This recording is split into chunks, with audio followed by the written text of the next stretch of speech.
জীবনে কখনো কখনো এমন সুন্দর মুহূর্ত আসে যে নিজেকে আর ধরে রাখাটা বড় মুশকিলের হয়ে পড়ে। মনে হয় ছুটে চলে যায় সেই হারানো শৈশবের শেষ ঠিকানায়। আর সেই শৈশব যদি হয় সরলতা আর একরাশ নিষ্পাপ হাসি দিয়ে ভরা, তবে তো আর ভাবার কোনো কথাই নেই, তাই না? আর সেই ছোট্টবেলাটাকে বড্ড মিস করি, জানেন। সেই চিন্তাহীন জীবনটাকে কেমন জানি স্রোতের মতো ভেসে চলে যায়, আর আমরা তাকে খড়কুটোর মতো আগলে রাখতে চাইলেও পারি না। তাই আজ সরিষার জমি দেখে নিজেকে সেই ছোট্টবেলায় ফেরত নিয়ে যেতে চাইছিলাম। তো আজকের আয়োজন এইটা নিয়েই, সরিষা খেতে গেছিলাম শাক তুলতে। তো আজকের আয়োজন আশা করি ভালো লাগবে, পুরো ব্লগটা দেখে অনুরোধ রইল। আর অনেকে অনেক ভালোবাসা দিয়েছেন, তার জন্য জানাই তাদের অসংখ্য ধন্যবাদ।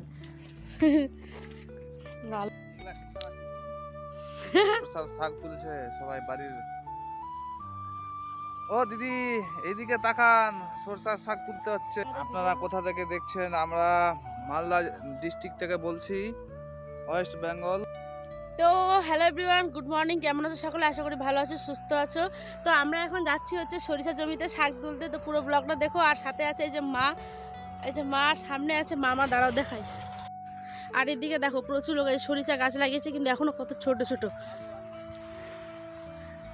আর ওইদিকে যে বাইপাসটা, যে এখানটাই বলেছিলাম না যে বাইপাসের মানে পাশেই আর কি রাস্তাগুলো। কি মা? হুম হুম। হাই বন্ধুরা, এখন সরষা জমিতে এসেছি সরষার শাক তুলতে। এই যে সরষার শাক তুলছে সবাই বাড়ির। ও দিদি, এইদিকে তাকান, সরষার শাক তুলতে হচ্ছে। এটা হচ্ছে আমার মামা, ঠিক আছে। মামার সাথে এসেছি মামাদের জমিতে আর কি শাক তোলার জন্য। তো এখনো সরিষা খেতে যাইনি। এই শাকটা আর কি অনেকটা হয়েছে, এটা ছোট ছোট যেহেতু। তো এসে লোকটা সামলাতে পারলাম না, ভালো এখান থেকে কিছু তুলে নি তারপর। এটা আবার আর এখানে মামা বিভিন্ন রকম কথা বলছিল, তো আপনারাও শুনেন, আশা করি ভালো লাগবে। কোথা থেকে দেখছেন? আমরা মালদা ডিস্ট্রিক্ট থেকে বলছি, ওয়েস্ট বেঙ্গল। আপনারা কোথা থেকে বলছেন কমেন্ট করে একটু জানাবেন। এই যে আমাদের বাইপাস, আমবাগান, সরষার জমি, পুলের জমি। এটা হলো জাতীয় সড়ক 81 নাম্বার। আস্তে আস্তে তোরা সরষা থাক ভাঙবি, বেশি তাড়াতাড়ি না। হ্যাঁ হ্যাঁ, চলো বন্ধ করে ওখানে ক্যামেরা ক্লিক করে। হ্যালো বন্ধুরা, এখন আমরা আমবাগানে। এই আম বাগানটা যেটা দেখছো সেটা হচ্ছে বহু পুরনো। কেন বলো তো? সেই ছোট্টবেলায় এখানে আম কুড়িয়ে কুড়িয়ে খেতাম, আর আর এটাকে এখন বড্ড মিস করি।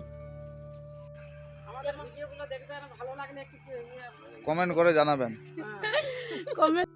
দেখো, মা হচ্ছে কি সাধারণ মানুষ। কেন বলছি বলো তো? আমার মা জীবনে কোনোদিনও ক্যামেরার সামনে আসেনি, আর মা নিজে থেকে যেটা বলছে সেটাই অনেক, তাই না বলো?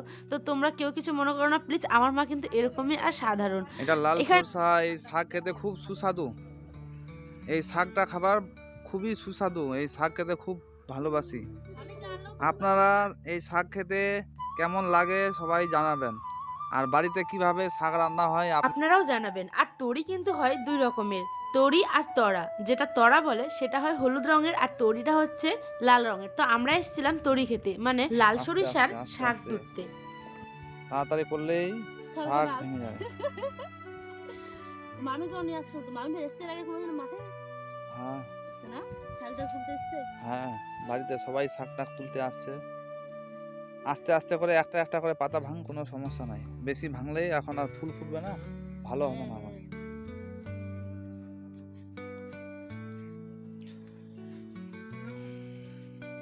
কে কোথা থেকে বলছেন ভিডিওটাতে বন্ধুরা সবাই জানাবেন কমেন্ট করে।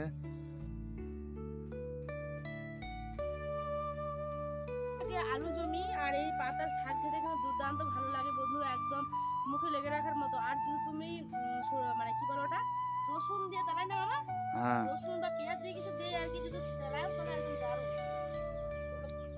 পরে কিনা আবার কেটে কেটে ভালো মতো বলা যায়। চলে এসো তুমিও। বন্ধ করো। ধরো এই যে এই আলু। আর মিষ্টি আলু কি লাগায় না নাকি কেউ? মিষ্টি আলু লাগাচ্ছে কিন্তু এখন আর হয় না নাকি? এটা বরবটির জমি আছে, পাশে সরষার জমি, এইদিকে সরষার জমি, সরষা ফুল ফুটছে এখন নতুন ভাবে। এখন আমরা শাক তুলবো এই সরষার জমিতে। করা খেয়েছেন বন্ধুরা? সবাই জানাবেন কমেন্টে। তো বন্ধুরা সবার কথা তো শুনতেই পেলে, আর আমি তোমাদের আরেকটা জিনিস দেখাই, সেটা হচ্ছে গিয়ে এই যে মানে বরবটি। বরবটি কিন্তু সচরাচর বরবটির গাছ কিন্তু দেখতে পাবেন না, কিন্তু আমাদের এখানে এই যে দেখছো, দেখো বরবটি, লম্বা লম্বা বরবটি ধরেছে। আর এগুলো কিন্তু গ্রামের টাটকা ফ্রেশ একদম বলতে পারো যাকে বলে। আর কি সুন্দর সুন্দর ঝুলছে বরবটিগুলো, দাঁড়াও প্রচুর হয়েছে একদম তোমাদের সাথে দেখ। এই যে দেখতে পাচ্ছ, দেখো এগুলো হচ্ছে বরবটি, কত কি বড় বড়। সুন্দর একদম দারুণ। এই যে দেখো নিচে নিচে ঝুলে আছে, কি সুন্দর সুন্দর।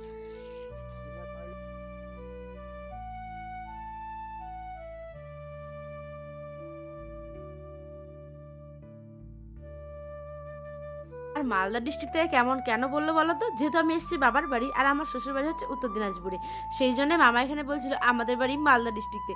তো যাই হোক, দুইটাই তো আমারই বাড়ি। আর এখানে সমস্ত শাকগুলোকে আমরা ভরে নিচ্ছিলাম কোচাতে। আর এই যে শাকগুলো তুললাম, এইগুলোর বড়া খেতে কিন্তু খুব ভালো লাগে। পুরো রেসিপিটা তোমাদের সাথে কিন্তু মানে শেয়ার করব। হ্যাঁ, ফুলেরই বড়া, মানে এই যে হলুদ আর সরিষা ফুল, এগুলো চালের গুঁড়ো দিয়ে। আমাদের এখন শাক তোলা হয়ে গেল, আমরা এখন বাড়ি যাচ্ছি, আবার অন্য ব্লকে দেখা হবে। লোক দিয়ে আসে। চলো বাবারে, এই উঁচুটাতে উঠা হচ্ছে বড় ব্যাপার। এই যে দেখো টপকে লেগেছি।